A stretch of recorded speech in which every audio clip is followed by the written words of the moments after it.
Dan Syekh Nawawi itu benar, Raden Asnawi juga benar, semua guru-guru kita benar. Karena agama ini sebetulnya bukan masalah negara, tapi masalah logika yang sehat.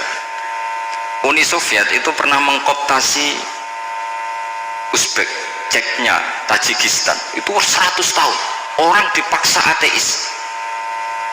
Tapi orang-orang Uzbek, saya sering ketemu lama Uzbek, kadang ketemu di Korea, kadang di Malaysia. Orang-orang Uzbek itu punya basement di bawah tanah. Kemudian di bawah tanah ini mereka ngajarkan tauhid. Ngajarkannya ya gampang, misalnya ini sesuatu yang ada, ya ini ada penciptanya enggak? Ya ada. Siapa? Tukang katanya. Yang penting itu enggak ada logika bahwa sesuatu yang ada disebabkan oleh ketiadaan. Lah orang komunis, orang ateis itu orang yang mengatakan alam ini didahului oleh nihilisme, oleh adamiyah. Masuk akal enggak sesuatu yang ada, penciptanya sesuatu yang tidak ada. Sehingga orang anak-anak Uni Soviet itu enggak pernah kepikiran membenarkan ateis, itu enggak pernah. Bareng Uni Soviet ada itu Glasnost Perestroika itu kemudian hancur, semuanya langsung menjadi negara Islam, termasuk Uzbek, Tajikistan, karena diajari ilmu, bahwa ilmu itu yang nggak pernah kalah oleh negara. Sehingga saking pedenya Rasulullah SAW ketika Sulhul Hudaybiyah, ini agak jelimet tapi gampang dicerna. Sulhul Hudaybiyah itu satu perjanjian yang semuanya merugikan Rasulullah, yaitu kalau orang kafir masuk Islam disuruh kembalikan ke kafir, karena kafir itu bagi mereka habitat, Islam itu hal yang baru. Tapi kalau orang Islam menjadi kafir nggak boleh kembali Islam, berarti kembali ke habitat. Semua perjanjian itu merugikan. Sampai masyhur Sayyidina Umar protes ke Rasulullah, jenengan masih nabi. Itu kan ekstrim tanya, jenengan sampai sekarang masih nabi? Ya, saya masih nabi. Kenapa tanya demikian? Karena semua perjanjian merugikan Islam, menguntungkan orang apakah? Kafir. Semua sahabat sebetulnya persis Sayyidina Umar protes, kecuali Abu Bakar. Lama-lama akhirnya di antara perjanjian itu berbunyi begini, tapi saya minta satu hal, orang boleh mendiskusikan Islam tanpa tekanan. Itu saja permintaan Nabi. Orang boleh mendiskusikan Islam secara bebas, tidak tertekan. Karena orang-orang kafir melihat itu hal yang biasa, ya nggak masalah Muhammad. Akhirnya orang diskusi, Islam itu apa sih? Islam itu orang yang menuhankan Allah. Allah itu siapa? Zat yang menciptakan langit dan bumi. Lama-lama orang kafir berpikir, wah keren, Tuhannya Muhammad bisa bikin langit dan bumi. Nggak kayak Tuhan kita, malah kita yang bikin. Jadi mulai debat itu terus ada yang cerita lagi, saya pernah loh nyembah Lata, pas itu dikencingi luwak. Masa ailahun yabulu alai sa'laban, masa Tuhan kok dikencingi luwak? Terus yang agak-agak ahli kitab ya diskusi lagi, wah kayaknya Yesus tidak Tuhan, masa Tuhan kok kelaparan, lemes, wah repot nanti. Jadi makanya Allah ketika ngejlok wa ummuhu siddiqah kana yakulani ta'am mal masihu ibnu maryam illa rasul qad khalas min qablihir rusul wa ummuhu siddiqah kana yakulani. Coba paradok dak, misalnya kamu didolani Nabi Isa terus ketok lemes, kenapa Tuhan saya agak sakit keroi dulu, kan gak kebayang itu. Punya Tuhan yang sakit setelah makan sehat, terus kan gak kebayang seperti itu. Ketika Nabi punya konsep Tuhan, Tuhannya Muhammad itu siapa? Yaitu zat yang la awalalah, zat yang pertama. Lalu Tuhan itu siapa? Tuhan itu yang menciptakan langit bumi. Tuhan itu siapa? Yang memulai segalanya.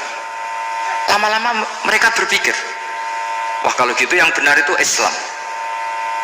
Maka kata Imam Zuhri, Syihabuddin Az-Zuhri, fama kana fathun fil islami a'zoma min sulhil Hudaybiyah. Innama kana nasu yatafadhaluna fil hadis wal munazah. Semua teks riwayat itu ada kata wal munazah, orang bebas ngomong dan berdebat. Munazah itu berdebat. Terus akhirnya falam yatakallam ahadun bil islami yaqilu syai'an illa dakhala fihi. Kemudian setelah berdebat dan mereka tahu Islam, pasti akhirnya masuk. Dan itu yang sekarang terjadi di dunia. Makanya saya pernah ditanya seorang profesor, Gus, kalau di Jogja ada sekolah perbandingan agama, menurut Anda gimana?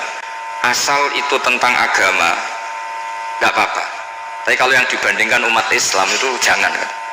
Karena nanti kalau di Indonesia kira-kira yang copet itu ditanya agamanya juga Islam, yang koruptor juga Islam. Jadi kalau yang dikaji Islamnya nggak apa-apa, tapi orangnya jangan, kata saya.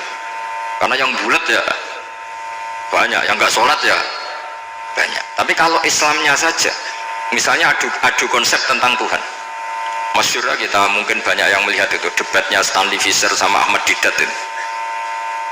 Tuhan kamu siapa ini itu sama Didat cerita Tuhan saya itu lam yalid walam yulad walam yakul lahu kufuwan. Itu spontan ada seorang mahasiswi bilang, sepertinya Tuhan Anda lebih menarik kan?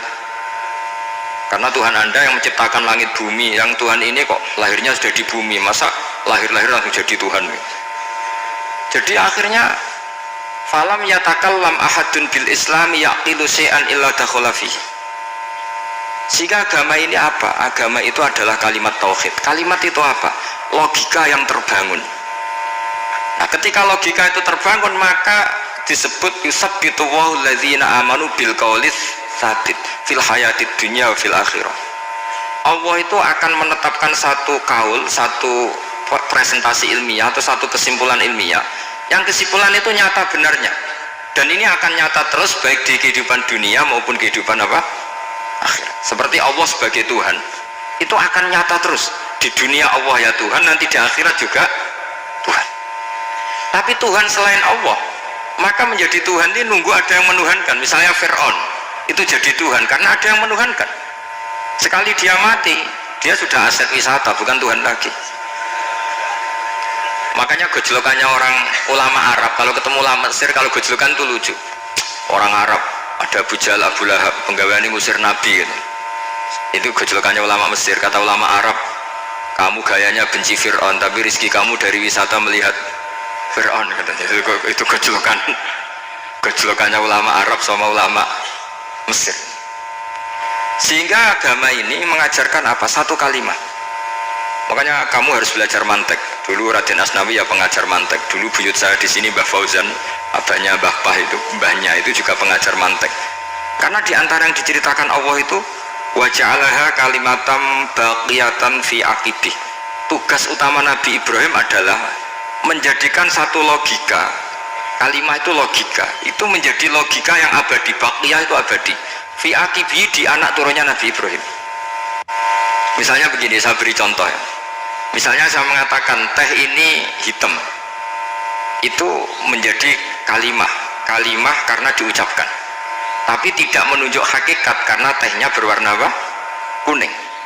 Sehingga Quran kalau menyalahkan orang kafir itu ngendikannya kaburas kalimatan takhruju min afwahihim. Omongannya orang kafir itu menjadi kalimat karena diucapkan dari mulutnya. Kenapa menjadi kalimat? Karena diucapkan tapi tidak menunjuk hakikat.